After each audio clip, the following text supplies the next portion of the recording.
নমস্কাৰ আপোনালোক সকলোকে মোৰ ইউটিউব চেনেল আছাম এক্সাম কৰ্ণাৰলৈ স্বাগতম জনাইছোঁ। ডিব্ৰুগড় ইউনিভাৰ্চিটি আপোনালোকৰ যি অৰিজিনেল চাৰ্টিফিকেট আছিলে আপোনালোকৰ গ্ৰেজুৱেশ্যনে হওক বা মাষ্টাৰ ডিগ্ৰী হওক সেই অনলাইন প্ৰচেছটো আজি দেখুৱাম আপোনালোকক ষ্টেপ বাই ষ্টেপ দেখুৱাম। গতিকে আপোনালোকে ভিডিঅ'টো প্ৰথমৰ পৰা শেষলৈকে চাব। অৰিজিনেল চাৰ্টিফিকেট এপ্লাই কৰিবৰ কাৰণে আপোনালোকৰ যিসকল ছাত্ৰ ছাত্ৰীয়ে আপোনালোকৰ 24 চনত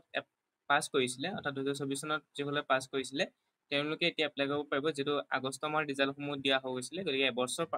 সম্পূৰ্ণ হ'লেহে আপোনালোকে এপ্লাই কৰিব পাৰে। আৰু যিসকল 2025 পাছ কৰিছে তেওঁলোকে এবছৰ ৱেইট কৰিব লাগিব, অৰ্থাৎ অহা বছৰলৈকে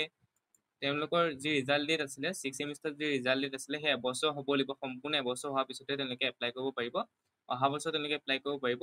নহ'লে তেওঁলোকে কি কৰিব পাৰিব, কনভকেশ্যন যেতিয়া 2026 চনৰ কনভকেশ্যন হ'ব, নৱেম্বৰ বা ডিচেম্বৰ মাহত অনলাইন আবেদন হ'ব, তেতিয়া আপোনালোকে কনভকেশ্যনৰ জৰিয়তে অনলাইন আবেদন কৰিব পাৰিব। যিসকলে 2025 পাছ কৰিছে, যিসকলে 2024 আগত পাছ কৰিছে তেওঁলোকে নৰ্মেলকৈ এপ্লাই কৰিব পাৰিব। এপ্লাই কৰিবৰ কাৰণে ডিব্ৰুগড় ইউনিভাৰ্চিটিৰ যিটো অফিচিয়েল ৱেবছাইট আছে তাত আপোনালোকে আহিব লাগিব। ইয়াত অহাৰ পিছত আপোনালোকে ইয়াত দেখিব তললৈ স্ক্ৰল কৰাৰ পিছত আপোনালোকে ইয়াত দেখিব ইম্পৰ্টেণ্ট লিংকছ। ইয়াতে আপোনালোকে মোবাইলতো এপ্লাই কৰিব পাৰিব বা লেপটপতো এপ্লাই কৰিব পাৰিব বা কেপকটতো আপোনালোকে এপ্লাই কৰিব পাৰিব। ইয়াত আপোনালোকে দেখিব ইয়াত চাৰ্টিফিকেট পৰ্টেল বুলি, এই চাৰ্টিফিকেট পৰ্টেল আৰু কনভকেশ্যন পৰ্টেল, এইটো কনভকেশ্যনৰ কাৰণে পৰ্টেল। যেতিয়া কনভকেশ্যন আৰম্ভ হ'ব তেতিয়া আপোনালোকে কনভকেশ্যন পৰ্টেলত যাব লাগিব। এতিয়া নৰ্মেলকৈ এপ্লাই কৰিবলৈ হ'লে আপোনালোকে চাৰ্টিফিকেট পৰ্টেলত ক্লিক কৰিলেই হ'ল। চাৰ্টিফিকেট পৰ্টেলত ক্লিক কৰাৰ পিছত আপোনালোকে ইয়াত আহিব চাৰ্টিফিকেট পৰ্টেললৈ। ইয়াত আপোনালোকৰ কি কথা উল্লেখ কৰিছে চাই ল'ব যে ডকুমেণ্টবিলাক ZPG ফৰ্মত হ'ব লাগিব। তাৰপিছত আপোনালোকৰ যিটো পে'মেণ্ট আছে সেইটো পে'মেণ্ট আপোনালোকে ইণ্টাৰনেট বেংকিঙৰ জৰিয়তে দিব লাগিব। অৰ্থাৎ চাৰ্টিফিকেটখন এপ্লাই কৰোঁতে এটা পে'মেণ্ট লোৱা হয়, 800 মান লোৱা হয় অৰিজিনেল চাৰ্টিফিকেট এপ্লাই কৰোঁতে, সেইটো আপোনালোকে দিব লাগিব। ইয়াত যদি আপোনালোকে আগতে যদি ৰেজিষ্ট্ৰেশ্যন কৰি থৈছে তেতিয়া লগ ইন কৰিলে হ'ল। যদি নাই কৰা তেতিয়া ৰেজিষ্টাৰ বুটামটো ক্লিক কৰি আপোনালোকে প্ৰথমে এই ফৰ্মখন ফিল আপ কৰিব লাগিব। ইয়াত আপোনালোকৰ এণ্টাৰ ইউৰ নেম, ইয়াত আপোনালোকৰ এণ্টাৰ ইউৰ ইমেইল, এইখিনি আপোনালোকক দিছে। আপোনালোকে ইয়াত চাব enter your name, enter your email, enter your mobile number, select gender male female যি হয়, enter your password, confirm password, মানে আপোনালোকৰ এটা পাছৱৰ্ড ক্ৰিয়েট কৰিব লাগিব। এইখিনি কথা আপোনালোকে জানে। এইখিনি কৰাৰ পিছত আপোনালোকে এটা যিটো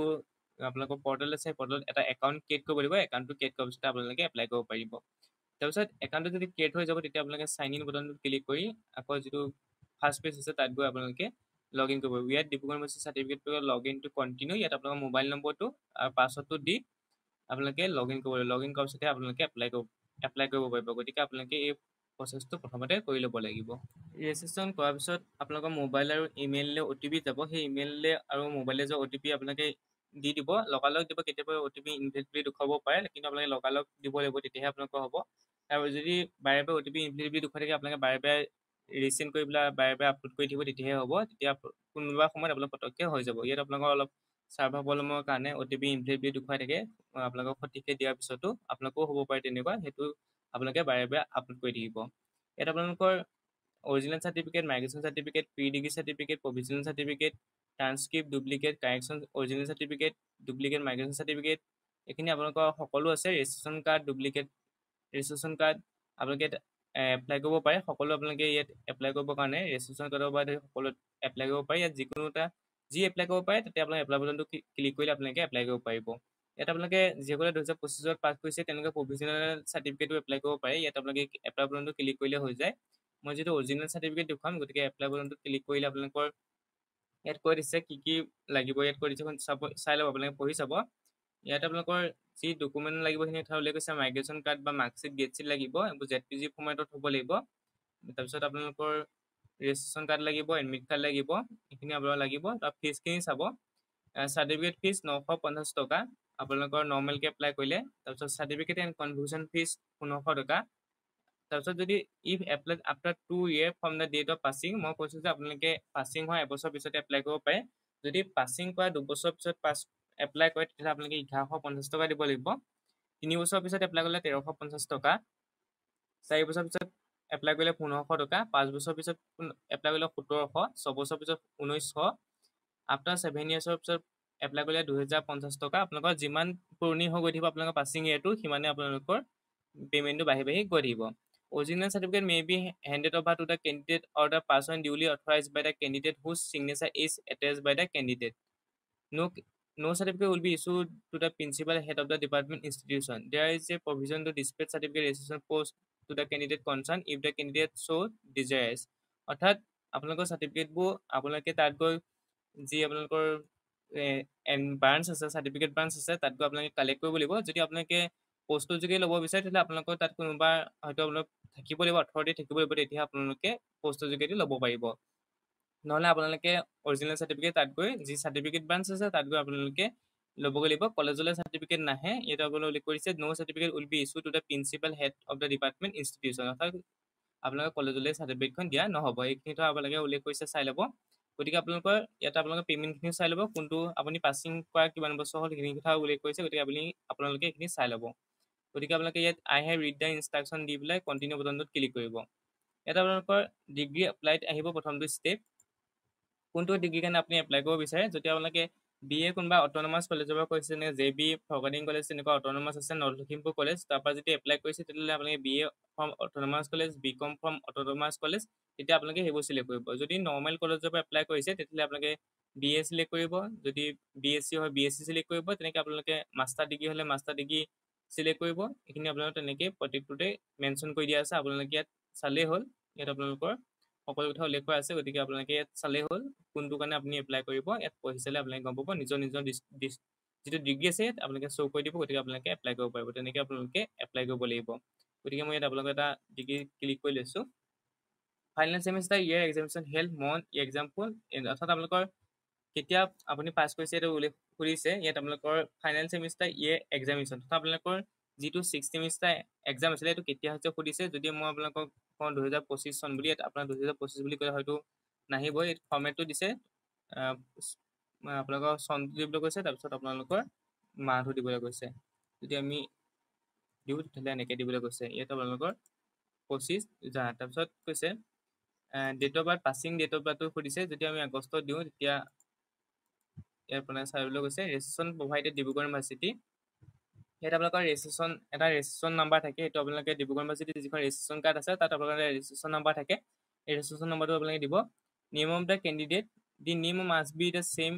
as it appears in Dibrugarh university registration card অৰ্থাৎ ৰেজিষ্ট্ৰেশ্যন কাৰ্ডৰ যেনেকৈ নামটো আছে তেনেকৈ আপোনালোকে দিব লাগিব নেম অফ দ্য কেণ্ডিডেট আছামিজতো আপোনালোকৰ নামটো লিখিব লাগিব কিয়নো আপোনালোকৰ চাৰ্টিফিকেটখন আছামিজ আৰু ইংলিছ দুইটা লেংগুৱেজতে আহিব ইয়াত কৈছে I don't know how to write my name in Assamese. Therefore, I authorize the candidate batch due to convert my name to Assamese on my behalf. I will have no objection on the spelling of my name in Assamese converted by the certificate branch due. অৰ্থাৎ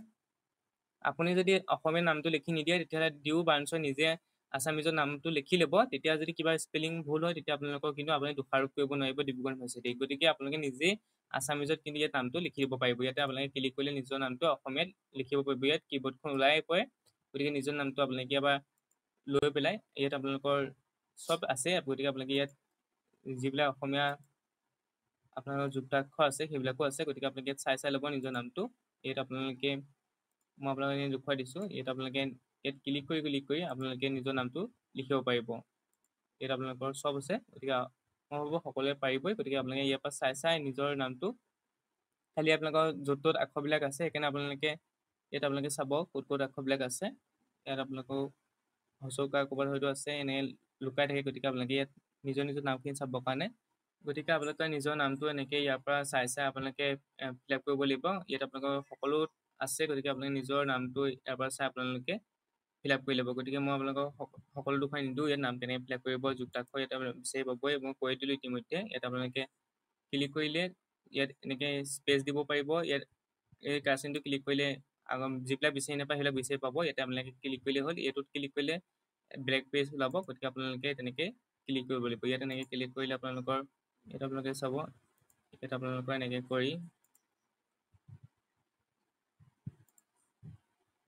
ইয়াত আপোনালোকে এনেকৈ দিব লাগিব এনেকৈ আপোনালোকে অসমীয়া নামটো লিখি দিব লাগিব এতিয়া আপোনালোকৰ ওপৰত ইংলিছ নেম তলত আছামিজ নেম তাৰপিছত ফাদাৰ্ছ নেমটো উল্লেখ কৰিবলৈ কৈছে কলেজ কোনখনৰ পৰা আপুনি পাছ কৰিছিলে গ্ৰেজুৱেশ্যনে হওক বা মাষ্টাৰ ডিগ্ৰী হওক মাষ্টাৰ ডিগ্ৰী যদি পাছ কৰিছে কোনোবা কলেজৰ পৰা কলেজৰ নামটো উল্লেখ কৰিব যদি ডিব্ৰুগড় ইউনিভাৰ্চিটিৰ পৰা পাছ কৰিছে তেতিয়া হয়তো ইয়াত ডিব্ৰুগড় ইউনিভাৰ্চিটি বুলি শ্ব' কৰিব এইটো আপোনালোকে চাব ডিব্ৰুগড় ইউনিভাৰ্চিটি বুলি শ্ব' কৰিব লাগে যি আপোনাৰ ইউনিভাৰ্চিটি হওক বা কলেজ হওক এতিয়া আপোনালোকে ইয়াৰ পৰা চাই ল'ব এইখিনি দিয়াৰ পিছত I declare the information provided in this form is true and correct to best my knowledge and believe গতিকে আপোনালোকে এইখিনি ভালদৰে এবাৰ চাই ল'ব যাতে ভুল নহয়তো মনত ৰাখিব ষ্টেপ 1ত এইখিনি কৰিব লাগিব ষ্টেপ 2ত আছে তাৰপৰা ষ্টেপ 3ত document upload 3 number review and payment গতিকে এইখিনি আপোনালোকে ভালদৰে এবাৰ ফিল আপ কৰি ল'ব তাৰপিছত সুধিছে ষ্টেপ 2ত আপোনাৰ মেজৰ বা জেনেৰেল নে অনাৰ্ছ আছিলে সুধিছে ইয়াত আপোনালোকৰ অনাৰ্ছ আছিলে যিসকলৰ CBCS আছিলে তেওঁলোকৰ যি আপোনালোকৰ গেট শ্বীট আছে তাৰ উল্লেখে থাকে মেজৰ নে অনাৰ্ছ নে জেনেৰেল আপোনালোকে যদি অনাৰ্ছটোত ক্লিক কৰিব যদি জেনেৰেল হয় জেনেৰেলটোত ক্লিক কৰিব যদি মেজৰ আছিল মেজৰটো ক্লিক কৰিব যদি নন অনাৰ্ছ হয় নন অনাৰ্ছত ক্লিক কৰিব যিটো হয় পাছ কোৰ্চ থাকিলে জেনেৰেলটোত ক্লিক কৰিব যদি মেজৰ আছে মেজৰত ক্লিক কৰিব যদি অনাৰ্ছত ক্লিক কৰিব মুডটো ৰেগুলাৰ বুলি ক্লিক কৰি দিব ইয়াত তাৰপৰা আহিলে আপোনালোকৰ ৰোল নম্বৰটো দিব ইয়াত আপোনালোকৰ ডিভিজন কি পাইছে সেইটো কথা উল্লেখ কৰিছে এইটো আপোনালোকে ইয়াত দিব ফাৰ্ষ্ট ডিভিজন ছেকেণ্ড ডিভিজন যি পাইছিলে আপোনালোকে সেইখিনি কথা উল্লেখ কৰিব এইখিনি ভালদৰে আপোনালোকে দি ল'ব যাতে ইয়াত আপোনাক গেটৰ কথা উল্লেখ কৰিছে যদি CBCS হয় তেতিয়া গেটটো উল্লেখ কৰিব A+A1 A2 B+B2 উল্লেখ কৰিছে আপোনাৰ 6 ছেমিষ্টাৰ যিখন মাৰ্কশ্বিট আছে তাত আপোনালোকৰ গেটটো উল্লেখ থাকে যদি CBCS হয় তাত আপোনালোকৰ গেটটোৰ কথা উল্লেখ থাকে গতিকে আপোনালোকে গেটটো চাই ল'ব কি গেট আছিলে সেইখিনি আপোনালোকৰ যিখন মাৰ্কশ্বিট আছে বা গেট শ্বীট আছে তাতে উল্লেখ থাকিব 6 ছেমিষ্টাৰ যিসকল গ্ৰেজুৱেশ্যনৰ কাৰণে এপ্লাই কৰিব তেওঁলোকে 6 ছেমিষ্টাৰ মাৰ্কশ্বিটে পাব আৰু যিসকলে মাষ্টাৰ ডিগ্ৰীৰ কাৰণে এপ্লাই কৰিব তেওঁলোকে 4th ছেমিষ্টাৰ যিখন মাৰ্কশ্বিট আছে তাতে উল্লেখ পাব আপোনালোকে A+ পাইছে নে A পাইছে নে কি পাইছে আপোনালোকৰ তাত উল্লেখ থাকে গতিকে তাৰ পৰা আপোনালোকে চাই ল'ব পাৰিব তাৰপিছতে আপোনালোকৰ এড্ৰেছটো সুধিছে ইয়াত আপোনালোকৰ ভিলেজ টাউন আপোনাৰ গাঁওখন নামটো উল্লেখ দিব বা টাউন উল্লেখ কৰিব ইয়াত হাউচ নম্বৰটো দিব পাৰে বা ষ্ট্ৰীট নম্বৰ হাউচ নম্বৰটো উল্লেখ কৰিব পাৰে পোষ্ট অফিচৰ নামটো দিবলৈ কৈছে ডিষ্ট্ৰিক্টটো দিবলৈ কৈছে তাৰপৰা ষ্টেটটো আপোনালোকে ইয়াত আছাম চিলেক্ট কৰিব পিনক'ডটো দিবলৈ কৈছে এইখিনি আপোনালোকে দিব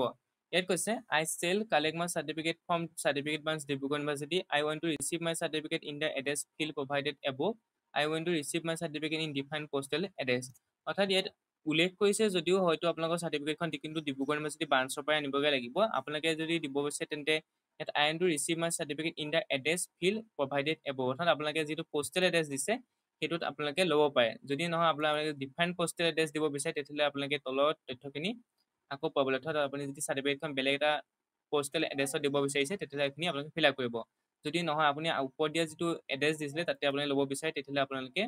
I want to receive my certificate in the address field provided above তেনেকৈ ক্লিক কৰিলে আপোনালোকৰ এই পোষ্টেল এড্ৰেছত হয়তো চাৰ্টিফিকেটখন দিব পাৰে কিন্তু মোৰ মতে আপোনালোকৰ চাৰ্টিফিকেটখন কিন্তু ডিব্ৰুগড় ইউনিভাৰ্চিটি ব্ৰাঞ্চৰ পৰাই আনিব লাগিব যদি আপোনালোকে ব্ৰাঞ্চৰ পৰা লয় তেতিয়াহ'লে আপোনালোকে প্ৰথমটো ক্লিক কৰিব যদি পোষ্টেল যোগে ল'ব বিচাৰে দ্বিতীয়টো ক্লিক কৰিব যদি 3 নম্বৰ অৰ্থাৎ পোষ্টেল এড্ৰেছ বেলেগ হয় তেতিয়াহ'লে আপোনালোকে 3 নম্বৰটোত ক্লিক কৰিব এইটো আপোনালোকৰ ওপৰত ডিপেণ্ড কৰিব কেনেকৈ আপুনি চাৰ্টিফিকেটখন ল'ব বিচাৰে এইখিনি দিয়াৰ পাছত আপোনালোকে নেক্সট বুটানত ক্লিক কৰি আপোনালোকৰ যিখন ফৰ্ম প্ৰিভিউ আছে তাত যাব লাগিব তাৰপিছত আহিলে ডকুমেণ্ট আপলোড এইখিনি এটা কথা উল্লেখ কৰোঁ আগতে আপোনালোকৰ 2025ত পাছ কৰাসকলক মানে ৰিচেণ্ট পাছ কৰাসকলক এপ্লাই কৰিবলৈ দিয়া নাছিলে কিন্তু এতিয়াৰ পৰা আপোনালোকে যিসকলে 2025ত পাছ কৰিছে তেওঁলোকেও এতিয়া এপ্লাই কৰিব পাৰিব ইয়াত মই আপোনালোকক দি চালোঁ তাৰিখটো আপোনালোকৰ আগষ্টৰ মই 1 তাৰিখ মান দি চাইছিলোঁ 2025 চনৰ ইয়াত আপোনালোকে একচেপ্ট কৰিছে কিন্তু আগতে একচেপ্ট কৰা নাছিলে অৰ্থাৎ 2025ত পাছ কৰাসকলে এপ্লাই কৰিব পৰা নাছিলে কিন্তু এতিয়া আপোনালোকে 2025ত পাছ কৰা সকলো অৰিজিনেল চাৰ্টিফিকেট এপ্লাই কৰিব পাৰিব আপোনালোকে পাছিং যিটো হ'ল গতিকে আপোনালোকে এপ্লাই কৰিব পাৰিব আগতে দিয়া নাছিলে কিন্তু এতিয়া আপোনালোকে কনফিউজনৰ কাৰণে ৰখিব নালাগে এনেকৈ আপোনালোকে এপ্লাই কৰি চাৰ্টিফিকেটখন ল'ব পাৰিব 2025ত পাছ কৰা সকলো আপোনালোকে যিখন চাৰ্টিফিকেট আছে সেইখন ল'ব পাৰিব আপলোড ছেকশ্যনত আপোনালোকৰ ফটোকপি দিব লাগিব এই ফটোকপি আপোনালোকৰ যিখন চাৰ্টিফিকেট আহিব তাত শ্ব' কৰিব গতিকে ফটোখন ভালদৰে দিব ভাল ফটোখন দিব তাৰপৰা ছিগনেচাৰ দিব এইটো কৈছিলোঁ যে ফটো চাইজ হয়তো 100 কপিতকৈ বেছি হ'ব নালাগিব হয়তো সেইখিনি চাই ল'ব ফটোখন ভাল ফটো দিব upload signature upload registration or migration card of Dibrugarh university ইয়াত আপোনালোকৰ যিখন ৰেজিষ্ট্ৰেশ্যন কাৰ্ড আছিলে ডিব্ৰুগড় ইউনিভাৰ্চিটি সেই ৰেজিষ্ট্ৰেশ্যন কাৰ্ডখন আপলোড কৰি দিব upload final semester year admit card অৰ্থাৎ আপোনালোকৰ যিখন 6 ছেমিষ্টাৰ যিসকল গ্ৰেজুৱেশ্যন তেওঁলোকে 6 ছেমিষ্টাৰ এডমিট কাৰ্ডখন দিব লাগিব আৰু যিসকলে মাষ্টাৰ ডিগ্ৰী পাছ কৰিছে তেওঁলোকে 4th ছেমিষ্টাৰ যিখন আপোনালোকৰ এডমিট কাৰ্ড আছে সেইখন আপোনালোকে আপলোড কৰিব পাৰিব upload final semester year grade sheet আৰু যিসকলে গ্ৰেজুৱেশ্যন পাছ কৰিছে তেওঁলোকে 6 ছেমিষ্টাৰ যিখন আপোনালোকৰ এডমিট কাৰ্ড আছে আপোনাৰ গেট শ্বীট আছে গেট শ্বীটখন আপলোড কৰিব লাগিব যিসকলে 4th ছেমিষ্টাৰ পাছ কৰিছে তেওঁলোকে 4th ছেমিষ্টাৰ যিখন গেট শ্বীট আছে সেই গেটখন দিব লাগিব অৰ্থাৎ যিসকলে মাষ্টাৰ ডিগ্ৰী পাছ কৰিছে তেওঁলোকে গেট শ্বীটখন দিব লাগিব ডকুমেণ্ট এইকেইটাই 1 2 আপোনালোকৰ 3 4 5টা document photo signature registration card admit card আৰু আপোনালোকৰ 6 ছেমিষ্টাৰ বা 4th ছেমিষ্টাৰ যিখন গেট শ্বীট আছে সেইখন আপোনালোকে আপলোড কৰিব লাগিব এইখিনি দিয়াৰ পিছত আপোনালোকৰ নেক্সটত আহিব ফৰ্মখন প্ৰিভিউ আপলোড ডকুমেণ্টৰ পিছত ফৰ্মখন প্ৰিভিউ আহিব ফৰ্মখন আপোনালোকে এবাৰ ভালদৰে চাই ল'ব বিশেষকৈ আপোনালোকৰ অসমীয়া নামটো এবাৰ ভালদৰে পূৰ্ণ পৰীক্ষা কৰিব শুদ্ধ হৈছে নে নাই ৰিভিউ কৰাৰ পিছতহে পে'মেণ্ট কৰিব ৰিভিউ কৰোঁতে আপোনালোকে আপোনাৰ নাম, ঠিকনা, এড্ৰেছ, এইখিনি নাম, ঠিকনা, আপোনাৰ অসমীয়া নাম, এইখিনি শুদ্ধ হৈছে নে চাব। আৰু লগতে আপোনালোকৰ যিটো গ্ৰেড আছে অৰ্থাৎ A+ নে A, সেইখিনি কথাও চাব, যাতে শুদ্ধ হৈছে সেইখিনি কথা মনত ৰাখিব, যাতে কাৰণ আপোনাৰ যদি অলপ ভুল হয় আপোনাৰ ফৰ্মখন ৰিজেক্ট কৰি দিব, তেতিয়া আপোনালোকে চাৰ্টিফিকেট কিন্তু নাপাব। গতিকে আপোনালোকে ফৰ্মখন দিওঁতে অৰ্থাৎ পে'মেণ্ট দিয়াৰ আগতে ফৰ্মখন এবাৰ ৰিভিউ কৰিব, ৰিভিউ কৰাৰ পিছত আপোনালোকে ফাইনেল ছাবমিট কৰি যিটো পে'মেণ্ট আছে সেইটো দি দিব। এইখিনি আছিলে। যদি ভিডিঅ' চাই উপকৃত হ'ল লাইক, কমেণ্ট, শ্বেয়াৰ কৰিব, লগতে চেনেলটো ছাবস্ক্ৰাইব কৰি দিব। Thank U.